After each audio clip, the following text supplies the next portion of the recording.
Right, thank you very much, and good afternoon, everyone. For almost 3 months now, our schools and classrooms have been closed in order to prevent the spread of COVID-19.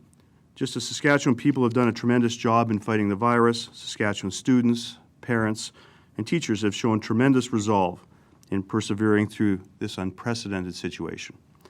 As we approach what would be the summer break in our regular school calendar, I know that students, parents, and teachers are now wondering, what comes next?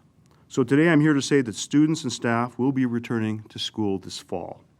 As early as September 1st, our classrooms will again be a place of teaching, learning, and community for students across Saskatchewan. As we prepare our plan for instruction to take place within our schools, our priority continues to be the health and safety of our students, our staff, and caregivers. We'll continue to take the advice and recommendations of our Chief Medical Health Officer. As Dr. Shahab has previously stated, maintaining physical distancing is less practical with young children.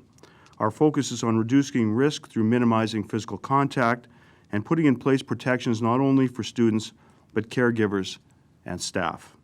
To provide provincial-level direction on these operational matters, the Education Response Planning Team, which includes representation from the Saskatchewan Teachers Federation, the Saskatchewan School Boards Association, and the Ministry of Education, will work with school divisions to navigate through those logistics. And I want to thank them for their very hard work. We've been closely observing as other jurisdictions have cautiously started to resume in-class learning, and we'll continue to closely monitor to understand the experiences that they have had with school reopening.